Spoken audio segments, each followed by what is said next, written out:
جان بوجھ کر قصدن ضا پڑھے، ضاد کو ضا پڑھے ولا ضالین پڑھے، انہوں نے لکھا کہ اس کے پیچھے نماز نہ پڑھیں، اس کی نماز اپنی بھی فاسد ہے، جو لوگ اس کی اقتداء میں پڑھتے ہیں ان کی نماز بھی فاسد ہے۔ الحمدللہ رب العالمین والصلاة والسلام علی سید الانبیاء والمرسلین، بسم اللہ الرحمن الرحیم۔ ناظرین کرام، آج ایک سوال اور اس کا جواب لے کر حاضر ہیں۔ سوال یہ ہے کہ بعض لوگوں کو یہ دیکھا ہے، سنا ہے کہ ضاد کو ضا پڑھتے ہیں، نماز کے اندر ولضالین کی جگہ ولضالین پڑھتے ہیں۔ اب سوال یہ ہے کہ ایسے لوگوں کے حوالے سے شریعت کا حکم کیا ہے جو نماز کے اندر ولضالین کی جگہ ولضالین پڑھتے ہیں؟ ایسے لوگوں کی نماز کا حکم کیا ہے؟ یہ سوال ہے، اس کا جواب لے کر حاضر ہیں۔ پاکستان اور ہندوستان کے کچھ لوگوں نے یہ ضد بنائی ہوئی ہے کہ ولضالین کو ولضالین ہی پڑھنا ہے، حالانکہ حقیقت یہ ہے کہ ولضالین پڑھنا، یہ یاد رہے کہ یہ اجماع امت ہے، جمہور امت کا عقیدہ، نظریہ اور ان کا طریقہ یہی رہا ہے۔ امت کا شروع سے، قرون اولیٰ سے لے کر آج تک یہی عمل رہا ہے، ان کا یہی طریقہ رہا ہے، ان کا یہی نظریہ اور یہی عقیدہ رہا ہے، ولضالین کو ولضالین ہی پڑھنا ہے، ولضالین نہیں پڑھنا ہے۔ یہ اجماع امت ہے، ایک طرف امت کھڑی ہے، دوسری طرف چند لوگ کھڑے ہیں اور انہوں نے یہ ضد پکڑی ہوئی ہے کہ ہم نے ولضالین ہی پڑھنا ہے، ولضالین نہیں پڑھنا۔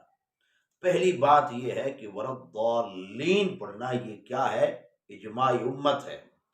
اس حوالے سے علامہ نجم الہدیٰ اپنی کتاب بدر الانوار میں لکھتے ہیں، فرماتے ہیں کہ میں جدہ، مکہ معظمہ، مدینہ منورہ، جہاں جہاں چلا گیا، میں نے وہاں جن جن قاریوں کو سنا، ان کو ولضالین پڑھتے ہی سنا۔ پھر آگے فرماتے ہیں کہ میں مصر گیا، قاہرہ گیا، استنبول گیا، وہاں جا کر بڑے بڑے قاریوں کو میں نے سنا اور انہیں ولضالین پڑھتے ہی سنا۔ ناظرین کرام، آج بھی مکہ مدینہ جائیں، حرم میں جائیں، مسجد نبوی میں جائیں، وہاں کا جو امام ہے، جو نماز پڑھاتا ہے، وہ ولضالین ہی پڑھاتا ہے، ولضالین ہی پڑھتا ہے۔ اس کی وجہ یہ ہے کہ یاد رہے کہ ولضالین کو ولضالین قصدن پڑھنا، ایک بندہ وہ ہے کہ جس سے ادا ہی نہیں ہوتا، وہ کوشش کرتا ہے، ادا ہی نہیں ہوتا ہے، زبان کا پرابلم ہے یا کوئی اور پرابلم ہے، ادا ہی نہیں ہوتا، یہ ایک الگ مسئلہ ہے۔ اس کی نماز تو ہو جائے گی، کوشش کرتا رہے اس کو نکالنے کی، درست کرنے کی کوشش کرتا رہے، اس میں اپنی صلاحیت کو بروئے کار لاتا رہے۔ لیکن جو شخص قصدن، جان بوجھ کر ولضالین کو ولضالین پڑھتا ہے، یاد رہے کہ اس کی اپنی نماز بھی فاسد ہے، اگر وہ امام ہے، جتنے لوگ اس کے پیچھے نماز پڑھتے ہیں ان تمام لوگوں کی نماز فاسد ہے۔ یعنی جان بوجھ کر ولضالین کو ولضالین پڑھنے والے کے پیچھے نماز نہیں ہوتی ہے، نہ اس کی اپنی ہوتی ہے، نہ جو اس کی اقتداء کرتے ہیں ان کی نمازیں ہوتی ہیں۔ اور میں اپنی طرف سے نہیں کہہ رہا، یہ ملا علی قاری رحمت اللہ تعالی علیہ فرماتے ہیں، انہوں نے یہ لکھا ہے، وہ فرماتے ہیں، وہ لکھتے ہیں کہ فَلَوْ بَدَّلَ ضَادًا بِالضَّاء عَامِدًا بَطَلَتْ صَلَاتُهُ عَلَى الْأَصَحِّ۔ فرماتے ہیں کہ جو شخص جان بوجھ کر ضاد کو ضا پڑھتا ہے، فرماتے ہیں کہ صحیح قول یہی ہے کہ اس کی نماز فاسد ہو جاتی ہے۔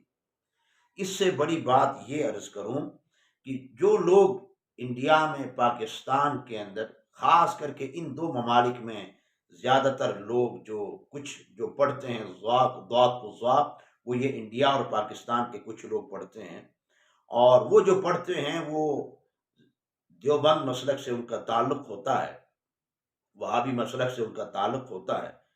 تو دیوبند کے مشہور معروف عالم دین مولانا رشید احمد گنگوئی فتاوی رشیدیہ میں لکھتے ہیں، ان سے سوال کیا گیا کہ ضاد پڑھنا ہے یا ضا پڑھنا ہے۔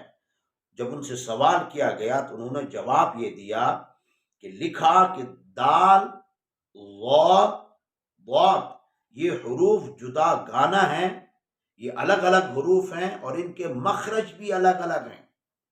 دال کا الگ مخرج ہے، ضاد کا الگ مخرج ہے، ضا کا الگ مخرج ہے، ان کے مخارج الگ الگ ہیں۔ پھر آگے وہ لکھتے ہیں کہ جو شخص جان بوجھ کر قصدن ضا پڑھے، ضاد کو ضا پڑھے، ولا ضالین پڑھے، انہوں نے لکھا کہ اس کے پیچھے نماز نہ پڑھیں، اس کی نماز اپنی بھی فاسد ہے، جو لوگ اس کی اقتداء میں پڑھتے ہیں ان کی نماز بھی فاسد ہے۔ یہ رشید احمد گنگوئی لکھتے ہیں، جو دیوبند مسلک کے مشہور و معروف عالم دین ہیں۔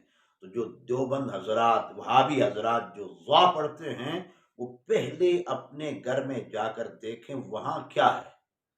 تو ضد اور انا کو اختیار نہ کریں، حقائق کو دیکھیں، حقائق کیا ہے۔ خدا را نہ اپنی نماز باطل کرے نہ لوگوں کی نماز باطل کرے۔ تو ناظرین کرام، اس کی وجہ یہ ہے کہ ضاد اور ضا یہ الگ الگ حروف ہیں۔ ضاد کا اپنا مخرج ہے، ضا کا اپنا مخرج ہے۔ ضاد کو بھی ضا پڑھیں، ضا کو بھی ضا پڑھیں، اس کا مطلب یہ ہوا کہ یہاں حروف تہجی میں دو حروف ایک جیسے ہیں، ایک جیسے دو حروف ہیں، حالانکہ ایسا نہیں ہے۔ ضاد ضاد ہے، ضا ضا ہے۔ ضا کا مخرج الگ ہے، ضاد کا مخرج الگ ہے۔ تو بہتر کیا ہے، اچھائی کیا ہے، ضاد کو ضا کے مخرج سے اور ضا کو ضا کے مخرج سے نکالا جائے۔ اور ناظرین کرام، ضاد کا جو مخرج ہے وہ ہے زبان کی کروٹ اور اوپر کی داڑھوں کی جڑ۔ زبان کی کروٹ اور اوپر کے داڑھوں کی جو جڑ ہے، زبان کی کروٹ کو اوپر کے داڑھوں کی جڑ کے ساتھ جو لگاتے ہیں، یہ ضاد کا مخرج ہے، اور یہاں لگانے سے ضاد ادا ہوتا ہے۔ تو ناظرین کرام، خلاصہ کیا ہے؟ خلاصہ یہ ہے کہ جو شخص جان بوجھ کر قصدن ضاد کو ضا پڑھتا ہے، اس کی نماز فاسد ہو جاتی ہے۔ ہاں، جو شخص ادا نہیں کر سکتا، قادر نہیں ہے، کوشش کرتا ہے، تو اس کی نماز تو ہو جائے گی، لیکن جان بوجھ کر قصدن ضاد کو ضا پڑھنا، ولا ضالین کو ولا ضالین پڑھنا، یہ نماز کو فاسد کر دیتا ہے۔ اللہ تعالی ہمیں حقیقت کو سمجھنے کی توفیق عطا فرمائے۔